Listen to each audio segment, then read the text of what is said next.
So thank you, Wenda, for your talk. Are there any questions? Yes. Wait. Well, say it and I'll repeat it, because, okay. And then Liz is next. Okay. I've gotten perturbed by people's idle chatter recently. So Maddie has been perturbed by people's idle chatter recently. And it's been new to me. I'm wondering how to still be with people but not checking them. And this is a new thing for her, so how can she be with people and not check them? Well, you already know because you didn't used to check them. Yeah. So it's interesting, yeah, you know, we get annoyed by things. And it's really interesting watching your mind being annoyed by things. That's a great gift. I mean, they're your teachers, you know, because you get to watch your mind. You know, people get this way about chanting. Like somebody does the bell chant too loud, and somebody thinks that somebody else does the bell chant too softly. Or why can't this person stay in tune with all the rest of us? Or this person is making it too slow, or this person is making it too fast, you know? And it's wonderful when that happens, because then you see that mind. You know, you see that mind, you say, oh, I don't have to listen to you. There you are. I recognize you for what you are, because usually what happens is, you know, we get annoyed by something and like the guy with the wife with the gun. You know, God knows what they're thinking. You know, it's my land. These people are on my property.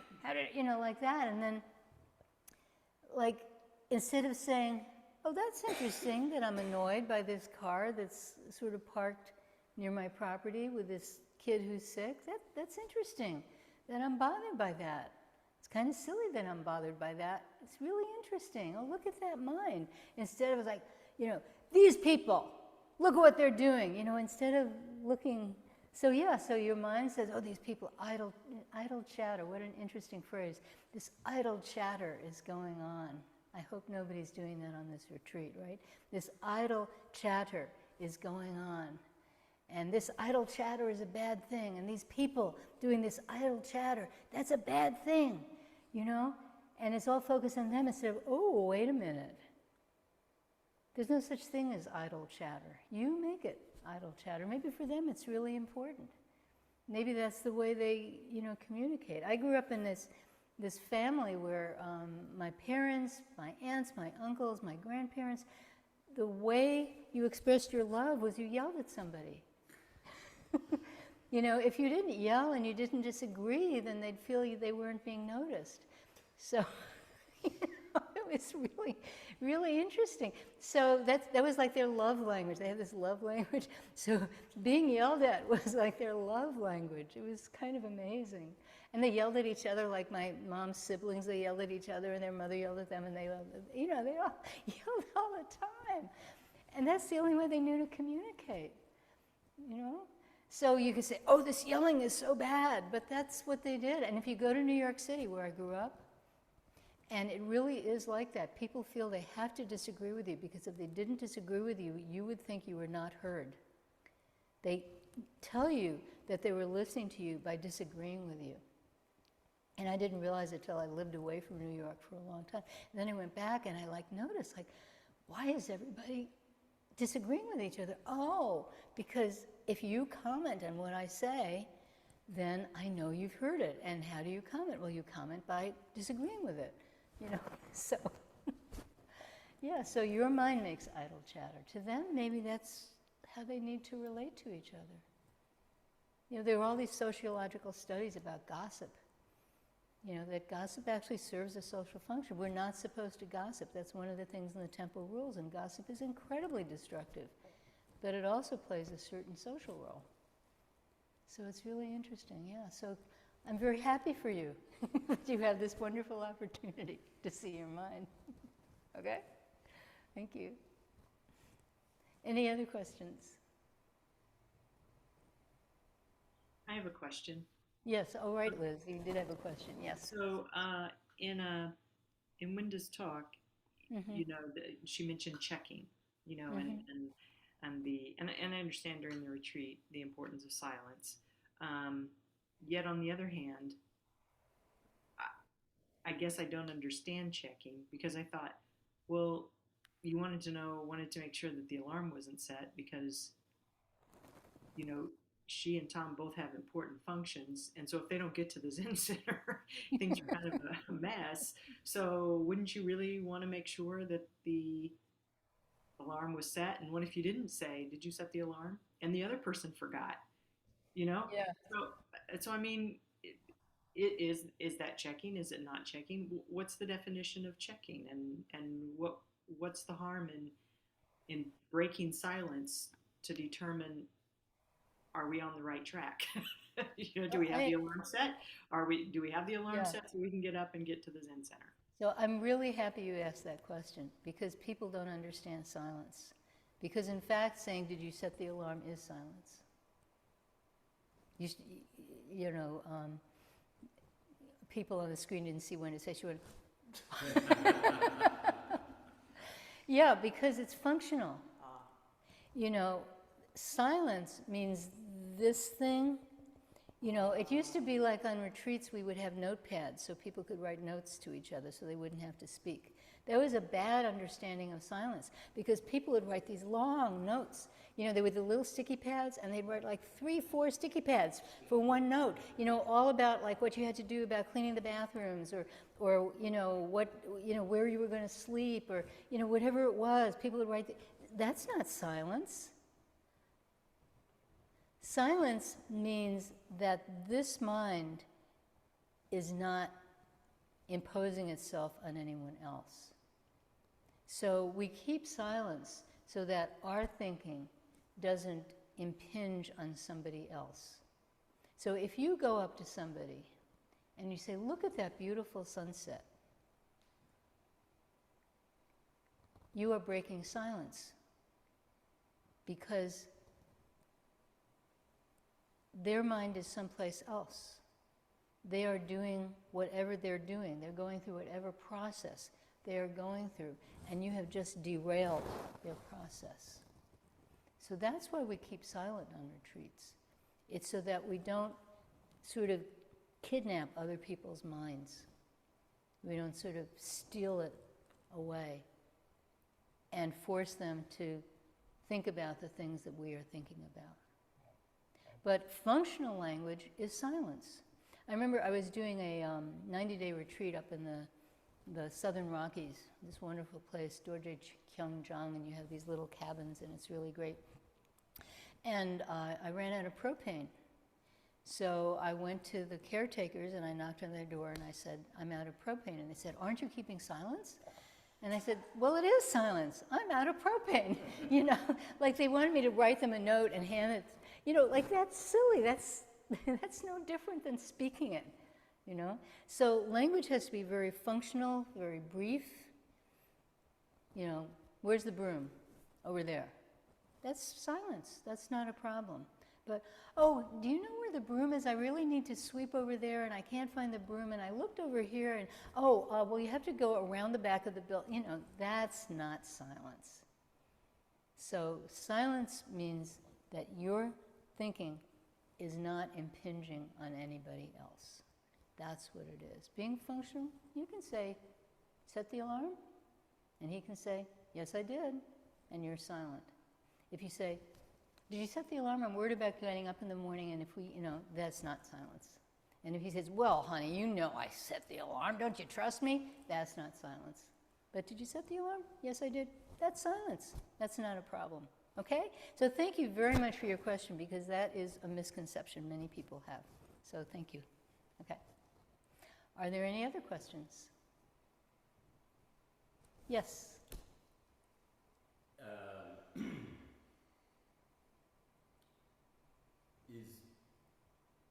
And you define, is some manner of breaking silence, is that a purity violation?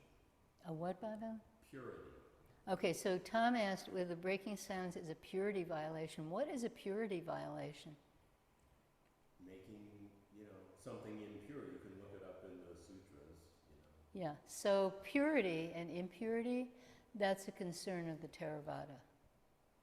In Zen, we are not interested in pure or impure, only how do you use it. So shit is very impure, right? But people can use it to fertilize their fields, right? Yeah. So pure and impure is not important. What's important is how do you use it. And in Zen, we don't list violations and say, oh, this is a number 3 and this is a number 78 and 78 is worse than 3. We don't do that, you know. We don't categorize them. Sometimes violations are important. You know, Wendy's son had to stop the car. This other guy thought it was a violation, but goddamn, his kid was throwing up. He had to stop the car. So sometimes something that could be perceived as a violation is essential. So Zen, we don't talk about violations. We don't talk about purity and impurity. We don't talk about following the rules. We don't talk about breaking the rules. There's this, you know, the 4 lines when we take 5 precepts, and the 5 precepts are not to kill, not to lie, not to steal, not to do bad actions out of lust, and not to take intoxicants to induce heedlessness. So those are the 5 precepts. And when you take the precepts, you get a certificate. And everyone at the brown bib has taken precepts. So everyone has this certificate. Maybe soon you will. And so there's this poem on it, which has 4 lines. Good and evil have no self-nature. What's this? Oh, good and evil have no self-nature. Oh, what's the second line? Does somebody remember? Never mind. Well, the first line is the important one. Usually I remember the whole thing. Yeah, the third line is, in front of the door is the land of stillness and light, and the 4th line is, spring comes, the grass grows by itself. Good and evil have no self-nature. What? You got it? I have it, yeah. Good and evil have no self-nature. Holy and unholy. Unholy are empty names. Right, that's it. Holy and unholy are empty names. So good and evil have no self-nature. Holy and unholy are empty names. And it's attributed to Zen Master Sung San, but he didn't write it. It's 4 lines that are like classic in, you know, going way, way back in Chinese Chan. Goes back like, I don't know, like the 8th or 9th century. Not put together in that way, but each line can be found in a much, much earlier source. And he just glued them together. I shouldn't say just. That's actually how much of the classical Buddhist literature is written. And a sidetrack. So, good and evil have no self-nature. Holy and unholy are empty names. That's really important. Only how do you use everything in your life? That's what's important. And for whom do you use it? So there was, in the Avatamsaka Sutra, there's this very famous prostitute. You know, one of the 56 or 65 or whatever it is people that Sudana meets on his pilgrimage. And she's this great, great, accomplished, almost bodhisattva. And she's a prostitute. And she uses her sexuality to help people awaken. Very similar to, you know, when Blake was having the kids listen to these beautiful sounds. Except geese aren't beautiful. I'm glad he did that. You know? But so she's using all this beauty in order to help people wake up. So that's very, very important. Good and evil have no self-nature. Holy and unholy are empty names. So don't worry about whether it's an offense. Don't worry about that. Don't worry about purity. Don't worry about impurity. Just in the moment. What are you doing now? For whom? That's what's important. Okay? So thank you for your question. Yeah. Are there any other questions? Yes.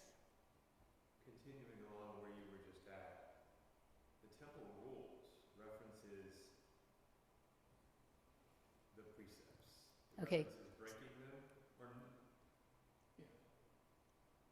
So the temple, know when you can break them, and then it says know when they're open and know when they're closed, which yes. is probably So fairly I have to precise. I have to repeat this for the recording. So and for the people online. So the temple rules talk about the precepts. They talk about know when they're open, know when they're closed. Okay. And my question was, how does that specific wording relate to what we were just talking about? That's exactly what it's saying. So there are times when following the precepts is actually the best thing to do. In fact, most of the time. And there are times when breaking the precepts is the best thing to do. And one of the classic stories about that is the farmer's tilling his field, and the hunter comes by. Well, first the rabbit comes by, and the rabbit goes that way. And then the hunter comes by, and I always imagine Elmer Fudd. Where's the wabbit? Where's the wabbit? And the farmer says, oh, went that way. So the farmer broke a precept. He lied. But he broke this precept to save the rabbit's life. So that's knowing when they're open and knowing when they're closed. And then there's a second version where the farmer knows that the hunter has a family of 10 starving children. And so he tells the hunter the rabbit went that way to help feed his family, which means that he sort of in a secondary way broke the precept of not killing because he's implicated in the rabbit's death. That's the second version. And the third version, Mike, were you there? Because you're from Arkansas. Were you there when this happened? Okay, so Stan, my husband, Stan, our other teacher here, was giving a talk down in Arkansas, and he told this story. And someone from the back of the room raised her hand and said, why, that poor man, I would just invite him and his family in for a bowl of soup. That's the best answer. Don't tell him where the rabbit went. Don't not tell him where the rabbit went. Say, bring your family over. I've got a pot of soup on the stove. Okay? That's very high class. So thank you for your question. Are there any other questions?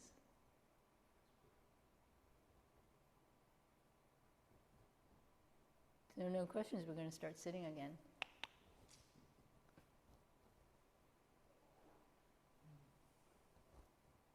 Okay, we're going to start sitting 25 minutes early. Thank you, everybody.